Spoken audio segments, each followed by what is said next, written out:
l'objectif principal, c'est l'éducation, c'est-à-dire l'école d'excellence pour les jeunes, surtout les filles, pour permettre aux filles d'aller le plus loin possible dans leurs études. Deuxièmement, c'était le développement communautaire, c'est-à-dire à produire et puis à donner à manger aux jeunes, apprendre sur le terrain même, donner à manger aux enfants qui sont à l'école, après qu'on puisse soigner. Donc, vous voyez, il y a 3 secteurs.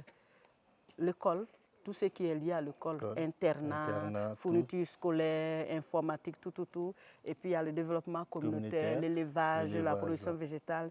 Et puis il y a le dispensaire. Voilà, donc c'est les 3 pôles autour desquels notre projet est bâti. Nous, on peut passer, nous on a commencé, d'autres viendront certainement continuer. Vous voyez, non?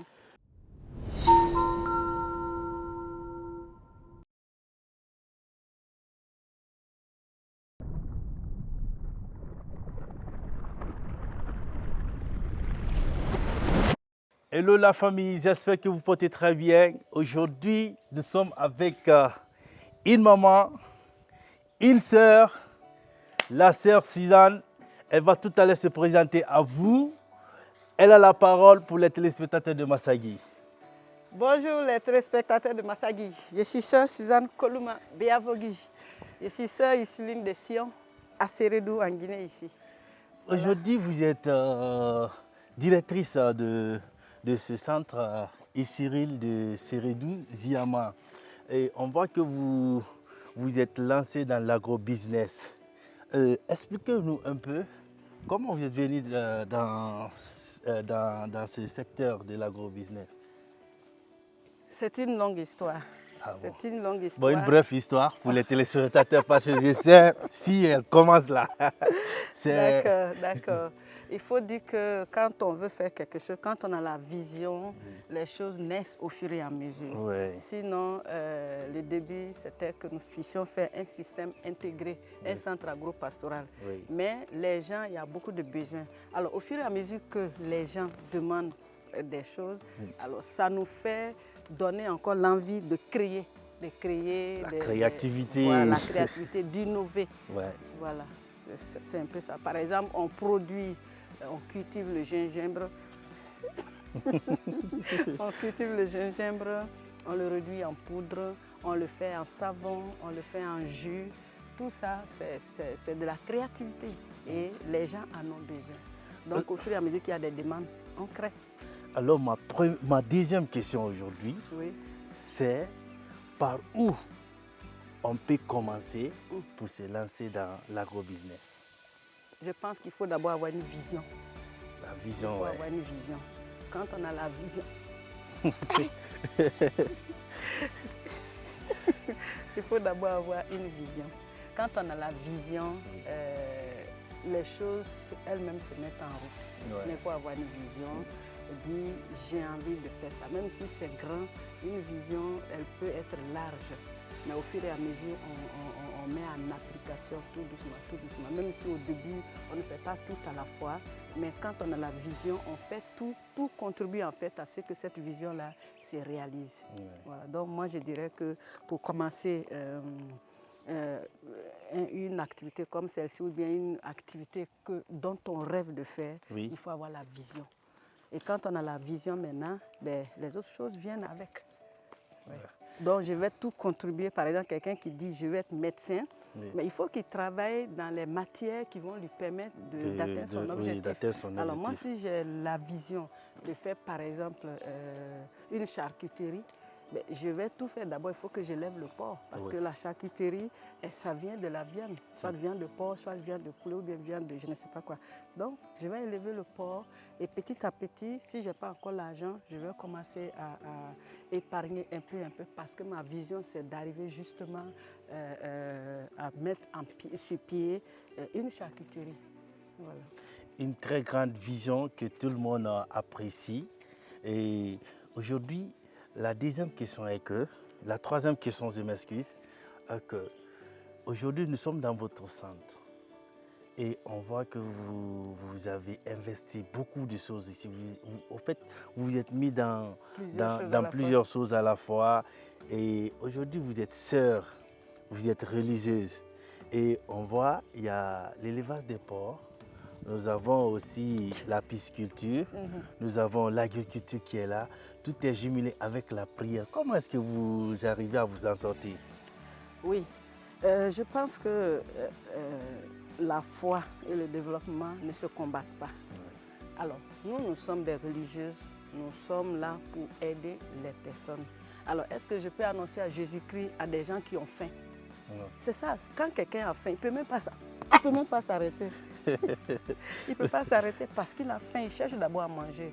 Alors, nous faisons le développement pour justement aider les personnes à travailler de leurs mains, à mettre les choses sur pied. Et quand ils sont rassasiés, ils peuvent penser Jésus-Christ.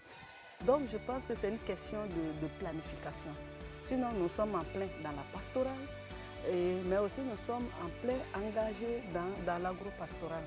Donc, je pense que les deux ne peuvent pas se combattre. Oui. D'accord? Mais c'est une question de planification et puis une question d'objectif. Oui. Nous savons que nous sommes là parce que aider la personne, c'est en fait, on veut aider la personne à se mettre debout. Oui. On ne peut pas annoncer Jésus-Christ à des gens qui sont là comme ça, mongols. Non. Mais il faut annoncer Jésus-Christ à des gens qui tiennent bien sur leur pied. Qui sont en forme. Qui sont en forme, qui ont bien mangé. Là, ils auront une oreille pour écouter ce que vous êtes en train de leur dire. Aujourd'hui, on a vu qu'il y a eu de l'innovation dans votre centre parce que la dernière fois, notre dernière visite, il n'y avait pas d'hôpital, il n'y avait pas de supérette. Ok, oui, oui. Comme vous l'avez bien dit au départ, il faut toujours innover. C'est ça. Il faut toujours avoir des rêves. Oui, mais en fait, on produit et les gens apprécient beaucoup notre production. Alors on s'est dit pourquoi ne pas mettre sur pied un petit endroit où les gens peuvent venir acheter et puis ils peuvent s'asseoir pour boire, pour faire des choses.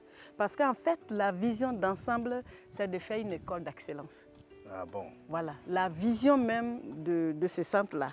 La grande vision, c'est de faire une école d'excellence. Mais on s'est posé la question, alors si on fait une école d'excellence, il faut bien que les gens mangent.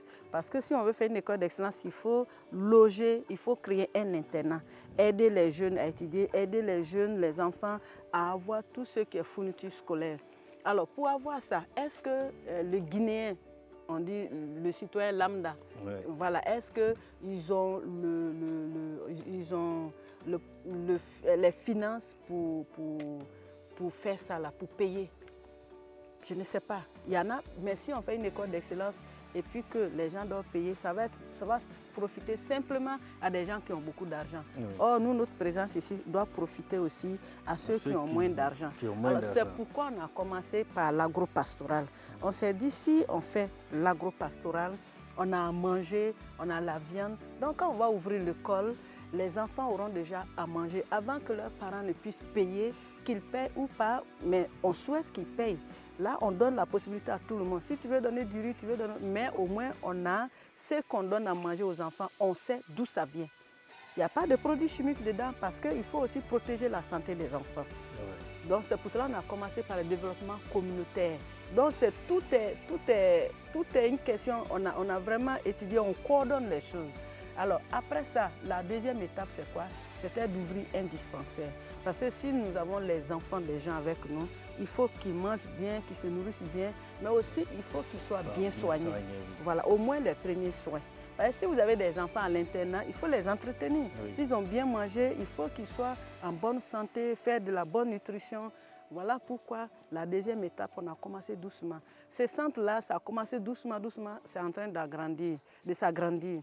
Maintenant, le dispensaire aussi a commencé doucement, doucement. On vient de construire. Ce n'est pas encore équipé. Hein. Alors, si vous avez des gens qui peuvent nous aider à avoir de l'équipement, par exemple, un bon laboratoire, parce que je crois qu'un dispensaire, c'est le labo. Quand les analyses sont bien posées, là, on peut trouver le médicament qu'il faut pour soigner les gens. Ouais. Donc, on a commencé tout doucement. Mais le plan est grand. Si vous voyez le plan de notre dispensaire, c'est très grand. Mais on a commencé juste par une petite partie. Parce qu'on rêve même de faire une maternité. En tout cas, c'est grand, mais pour le moment, on commence par les petits soins. Je sais que Dieu va venir Amen. au secours. Amen. Oui, c'est vrai. On espère que des gens entendront et qu'ils nous viendront aussi en aide. Parce que Dieu passe aussi par des gens pour aider d'autres personnes. Voilà, donc la troisième étape, ça va être quoi? Ça va être l'ouverture petitement aussi de l'école, en commençant par la maternelle. Parce que si on veut faire une école d'excellence, il faut commencer avec les tout petits et puis évoluer avec eux. Ouais. Donc la prochaine étape, c'est ça. On va faire une maternelle, si on a les moyens, bien sûr. C'est vrai que les gens nous demandent de plus en plus, « Ah, je veux que vous éduquiez mes enfants, je veux que mes enfants commencent l'école chez vous. » Mais pour le moment, on ne peut pas. Les sœurs qui nous ont aidés à mettre tout ça en place, cette structure en place là, bon, elles sont fatiguées aujourd'hui. C'est maintenant à nous de les aider. Donc, on ne peut plus continuer à tendre la main, ah, venez nous aider. Non, elles ont mis en place quelque chose, elles nous ont aidés à mettre quelque chose en place. Maintenant, c'est à nous de faire fructifier cette chose-là pour embrasser d'autres activités. Ouais. Donc, voilà un peu comment. Donc, on a 3 grands pôles dans notre projet, dans notre vision. C'est d'abord, l'objectif principal, c'est l'éducation, c'est-à-dire l'école d'excellence pour les jeunes, surtout les filles, pour permettre aux filles d'aller le plus loin possible dans leurs études. Deuxièmement, c'était le développement communautaire, c'est-à-dire à produire et puis à donner à manger aux jeunes, apprendre sur le terrain même, donner à manger aux enfants qui sont à l'école. Après, qu'on puisse soigner. Donc, vous voyez, il y a 3 secteurs. L'école, tout ce qui est lié à l'école, internat, fourniture scolaire, informatique, tout. Et puis il y a le développement communautaire, l'élevage, la production végétale. Et puis il y a le dispensaire. Voilà. Donc c'est les 3 pôles autour desquels notre projet est bâti. Nous, on peut passer, nous on a commencé, d'autres viendront certainement continuer. Vous voyez, non? D'après mes remarques sur votre plaque, on voit que tout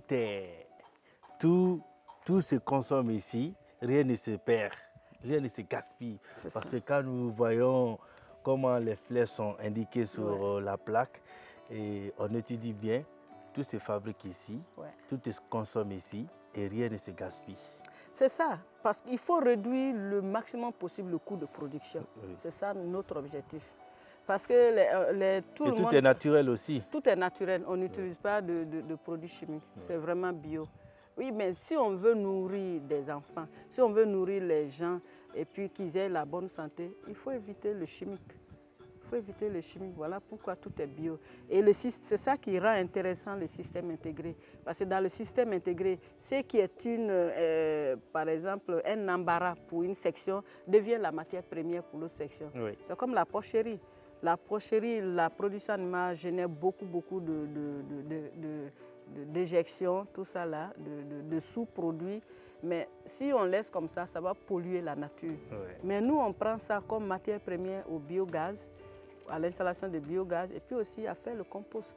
Vous voyez? Donc l'intégration, ça fait que non seulement on réduit le coût, mais en même temps, c'est intéressant parce que on essaie de prendre tout ce qui peut être pris pour valoriser. Alors nous allons visiter la supérette. D'accord. Tout à l'heure. Parce que moi, c'est une supérette que j'ai beaucoup aimée. Ah, d'accord. On va visiter pour les téléspectateurs de Massagui. D'accord. Ils vont visiter la supérette. Donc, nous allons visiter la supérette avec la sœur. Ça, c'est l'administration en haut. Et puis la supérette est là. Voilà. La supérette, c'est ici, non? Oui, c'est ici. Venez. Wow. Toi, tu es où? Bonjour. Bonjour. Bonjour. Voilà. Donc, nous sommes dans la supérette. Elle va nous présenter la supérette pour vous. Voilà, donc ici, vous voyez tout ce qui est là, c'est des choses produites chez nous ici. Regardez, nous cultivons le gingembre. Le gingembre en poudre. Ouais, nous cultivons le gingembre, nous le transformons en poudre. Vous voyez? Et puis nous avons la poudre de petit cola. Là, ce n'est pas nous, mais on a des partenaires qui nous donnent ça, on achète ça. Et puis on sèche, on réduit en poudre parce que ce n'est pas tout le monde qui a la capacité de faire ce travail, la patience de faire ce travail. Donc nous nous réduisons en poudre. On a aussi le curcuma qui est très prisé. Il n'y en a plus ici. Bon, sinon on a du curcuma aussi qu'on cultive au centre. Au début, on a acheté les choses, mais après, on cultive nous-mêmes et puis on transforme. Ça, c'est l'ananas séché, mais ça, c'est de nos partenaires. On n'a pas encore commencé pour nous. Mais vous voyez, quand on voit de la nouveauté ailleurs, on vient proposer aux autres. Voilà. Et là, nous avons le sirop de gingembre, le sirop de citron. Voilà. Donc, on donne une valeur ajoutée à nos produits. Parce que le citron, quand le moment de citron arrive, il y a beaucoup de citron. Oui. Mais quand on ne l'utilise pas, après, ça se perd. Ça se perd. Voilà. C'est ça, et surtout en Guinée. Voilà. C'est la période des mangues. Tu vas voir les mangues se gaspillent partout. Voilà. Donc, nous, on fait une valeur ajoutée. Et là, ça peut durer plus de 6 mois, plus d'1 an. Du sirop qu'on peut boire à tout moment. Et les gens apprécient beaucoup. Nous avons aussi le sirop de gingembre.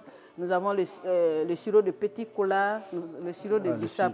Et en bas, c'est des vins. Des vins à base... fabriqués ici. Le vin fabriqué ici. C'est à Colisée, donc. Le vin est à base de petit cola, à base d'orange, à base de banane, à base de manioc, à base de bissap. On a aussi la confiture. Nous cultivons la papaye et l'ananas et on les transforme en confiture, voyez-vous. Et comme nous avons aussi la formation, les jeunes se forment. Alors, quand ils se forment, on leur apprend à faire des croquettes. Ça, c'est des croquettes, des amuse-bouches que les gens aiment bien manger dans les bureaux. Ça, c'est à base de manioc. Voyez? Donc, tout ça pour dire que on peut faire beaucoup de choses avec ce que nous avons chez nous. Ça, on appelle ça Zumanagi. Le Sumbara. Sumbara. Nous, on l'appelle Zumanagi. Voilà. En Thomas, oui, en bon Thomas, Zumanagi. Zumanagi. On l'appelle le Sumbara. Sumbara. Voilà. Nous avons aussi les savons. On a 12 variétés de savons. Mais aujourd'hui, nous n'avons que 2 variétés de savons. Oui, ça, c'est le savon de papaye. Nous cultivons la papaye. Alors, vous voyez que la papaye, il y en a qui disent, mais au moins, la papaye, on peut faire du savon. Bien sûr, tous les fruits et légumes, on peut faire du savon avec. On fait la confiture, on fait le savon de papaye. Le savon de papaye. Oui, moi, c'est ma première fois. Hein. C'est ma première nouvelle. On fait le savon de tomate, savon de carotte, savon de gingembre. Voilà. Ça, c'est le savon de gingembre. Vous voyez, on cultive et puis on le transforme. OK. Donc, c'est un peu ça. Il y a toujours... On fait une valeur ajoutée. Nous avons aussi le savon liquide, gel douche. Ouais, ce n'est pas seulement en Europe, on sait faire ça. Ouais, donc, ça veut dire qu'en Guinée, en Afrique, on est capable aussi de faire des choses comme les autres le font. Et on n'a pas besoin forcément de... Est-ce que vous avez eu beaucoup d'apprenants pour ça? Dans notre base de données, on a plus de 160 jeunes maintenant qui sont sortis d'ici. OK. Par an, vous avez combien? Non, pas. Bon, ce n'est pas par an, puisque nous proposons... On n'a pas fait des statistiques par an. Mais c'est dans la base de données générale, c'est plus de 60. Vous savez, on est dans les débuts, on se débrouille. Donc, on n'a pas encore ces idées de statistiques, mais on va le faire grâce à vos questions. On apprend tout, hein. C'est ça. Et puis, venez au centre Diama. Oui. C'est les sœurs. Ils vont vous apprendre à faire beaucoup de choses parce qu'aujourd'hui, on s'adresse aux jeunes. Oui. Tu veux te lancer dans l'entrepreneuriat jeune, il faut te former. C'est ça. Et pour te former, il faut passer par des professionnels, par des vrais maîtres qui connaissent la matière. Voilà. On apprend. Voilà. On a aussi le massage que je voulais vous présenter. C'est un massage anti-inflammatoire à base de beurre de karité et des petits fruits et légumes de chez nous. Par exemple, tagizegi. Il y a le tagizegi dedans, il y a le petit cola dedans. Et les gens apprécient beaucoup. De Conakry, Kisidou, de Kédou, les gens demandent ça. Même les pieds là, j'ignore le nom en français. Bon, je ne connais pas son nom en français. Tagizegi. Puisque vous êtes Massagui, voilà. C'est rouge, c'est rouge comme ça. On trouve souvent ça dans la forêt. Oui, dans la forêt. C'est rouge. Oui, maintenant c'est rare puisque les choses disparaissent, tu vois. Okay. On a essayé même de planter, mais ça c'est très bon pour les petits bobos, des os, des nerfs et surtout les pieds d'athlètes. Ceux qui ont toujours les pieds dans les chaussures fermées, c'est très bon, c'est très apprécié. Comme nous, nos pieds sont toujours fermés. Voilà. Bien, on fait aussi venir des tissus, des pailles, parce que les gens en ont besoin. Donc on met, ça c'est des pailles de chez nous. Forêt, la moyenne Guinée, ainsi de suite. Toute la Guinée est représentée. Toute la Guinée est représentée. Nous prenons le Kendeli, forêt. La sous-région aussi. Parce que les gens, ils en ont besoin, alors on répond à leurs besoins. Voilà, super. Et on voit aussi les objets d'art. Oui, les objets d'art, les sacs, voilà. Même les sacs raffia, là. Comme ça aide aussi les gens qui produisent, surtout les femmes. Oui. Voilà. Bon, moi, j'appellerais ici Petit Paradis. Parce qu'on voit tout ici, on rencontre tout ici. Je ne sais pas si vous avez déjà vu le piment de l'abbé Patrice. On l'a nommé piment de l'abbé Patrice. Le plus jeune, le plus vieux. Voilà, on l'appelle le plus jeune. Voyez. Donc nous cultivons le piment et nous le transformons en pâte, mais aussi en poudre. Pour ceux qui n'ont pas le temps de faire tout ça, comme ça tu prends, tu peux manger à table directement. Voilà. Et comment est venue l'histoire du piment de l'abbé Patrice? Parce qu'on m'a raconté que l'abbé Patrice est parti en Terre Sainte avec les autres, mais il a toujours son piment, son bocal de piment. Et tout le monde disait, ah, je veux le piment de l'abbé Patrice, je veux le piment de l'abbé Patrice. Donc, du coup, j'ai dit, pour amuser un peu les gens, puis pour pérenniser ça, pour dire son nom, le nom du père, j'ai dit, le piment de l'abbé Patrice. Et il est content, et à chaque fois qu'il vient ici, voilà, il prend un peu. Voilà. C'est bien. Aujourd'hui, dans votre centre ici, vous avez combien d'employés? Direct et indirect. Voilà. Direct, nous avons une quinzaine d'employés. Et maintenant, nous avons beaucoup d'autres employés indirects qui viennent. Voilà, on fait aussi des yaourts, des jus. Ouais, je vous disais, le gingembre, ça c'est le jus de gingembre. Le jus de gingembre. Bio, il n'y a pas d'additifs chimiques, non? Pardon? Il peut y avoir, hein? Il y a du tamarin, il y a du baobab, il y a du bissap. Tu veux tamarin? Tamarin. C'est ça, baobab. Moi, je vais prendre bissap. OK. Après, on passera, on a pris 4. C'est super. Voilà. C'est très cool. Waouh. On fait aussi des gâteaux, du yaourt, tout ça, pour que les gens qui viennent puissent, s'ils en ont besoin. Et c'est vraiment bio. Ouais. Voilà, c'était ça avec... Vous voulez voir le dispensaire? Il n'y a pas de problème, on va voir le dispensaire aussi. Parce que moi, à chaque fois que je quitte ici, à mon retour, je vois de la nouveauté. Ah. Malheureusement, c'est fermé. Bonjour. Bonjour. Voilà. C'est des stagiaires, un des personnels, voilà. Ok.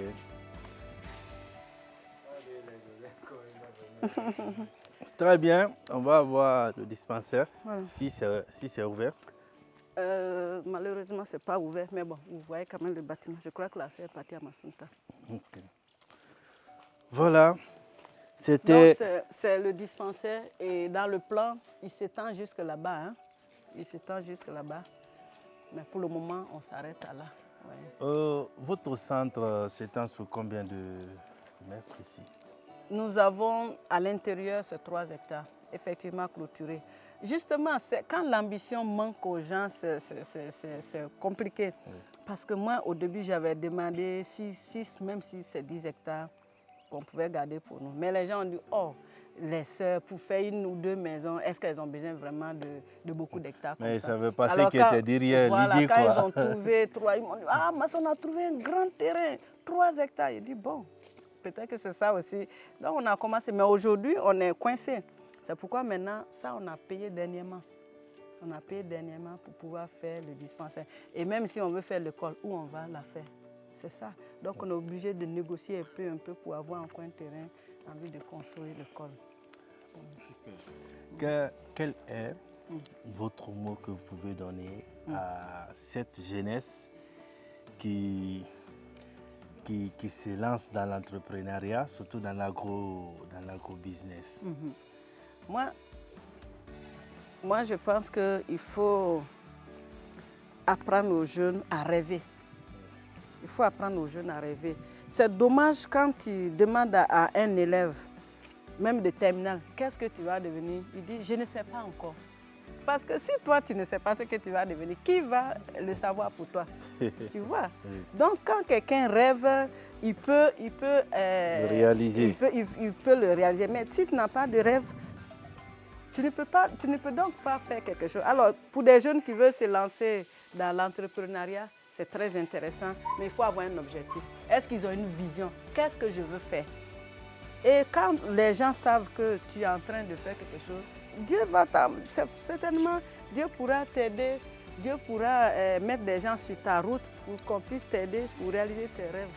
Donc, je pense que la vision, il faut apprendre aux jeunes à rêver à ne pas rester là à attendre tout du gouvernement ou bien des parents, tout ça là.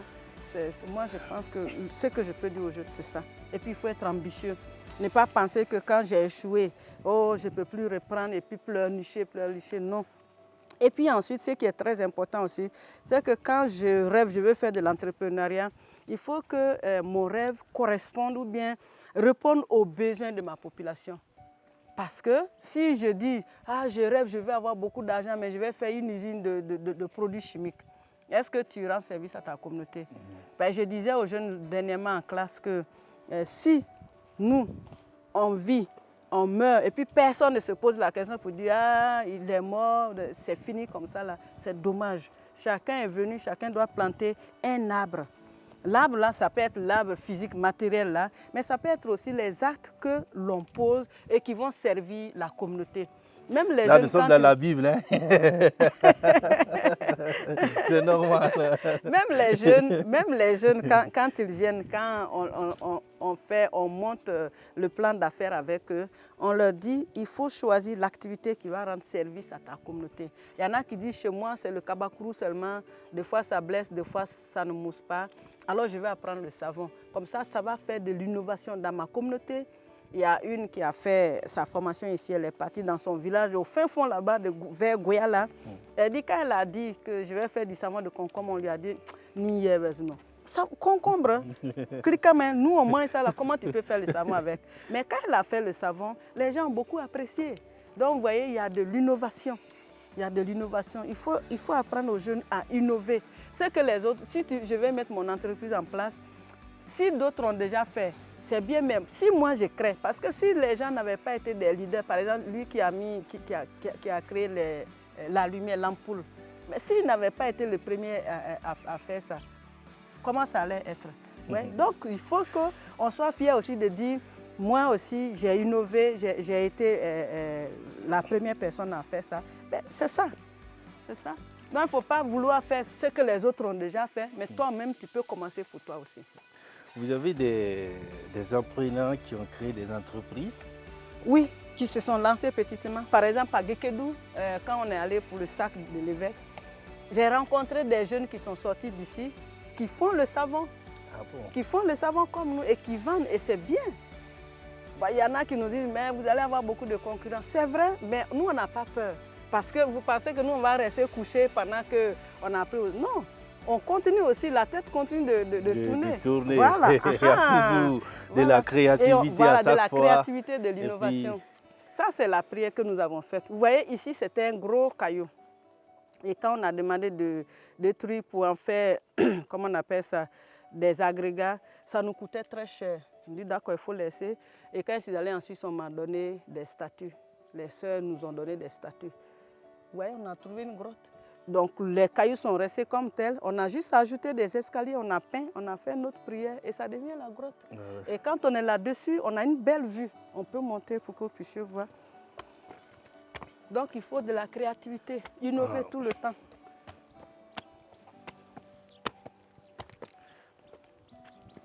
On l'a appelée Notre-Dame du Mont Ziama. C'est parce qu'on a le Mont Ziama, elle devient Notre-Dame du Mont Ziama. Ouais. Et de là, on a vraiment une belle vue. On a vraiment une belle vue et puis on voit tout, on voit le mont Ziama, le site, voilà. La forêt Ziama. Ouais. Voilà. D'accord. Alors, est-ce que je ne vais pas dire la prière qui est là-bas? Nous sommes presque à la fin de cette interview, vu que nous sommes avec les sœurs. Moi qui vous parle, là, je suis musulman, hein, mais je suis avec les chrétiens aujourd'hui. Bon, hein? Voilà. Nous sommes avec les sœurs. Elle va clôturer cette interview par une prière. Donc on va descendre là-bas. D'accord. Attention. Voilà. Donc nous avons composé une prière et pour les visiteurs et pour les stagiaires. Voilà. Donc nous allons la lire ensemble, même si vous êtes musulman, mais ça ne fait rien, non? Ouais, ça ne fait rien. On prie le même Dieu. Voilà. Je vous salue Marie, Notre-Dame du Mont Ziama, protectrice de notre communauté et du centre agro-pastoral que nous remettons entre vos mains. Nous vous confions l'avenir de notre communauté et celui du complexe. ainsi que les projets de tous les visiteurs dont vous faites partie de ces sites. Aidez-les tous, ô Notre-Dame du Mont Ziama. Nous prions en particulier pour les jeunes, qu'ils mettent leur confiance en eux-mêmes et en vous, qu'ils découvrent leurs talents et les fassent fructifier dans l'espérance et la joie de la vérité et la joie de vivre.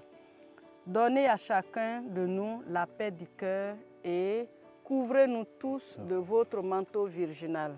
Obtenez-nous de votre divin Fils la grâce de lui rester fidèle et de prendre une part active à la mission pour la plus grande gloire de Dieu et pour notre propre sanctification.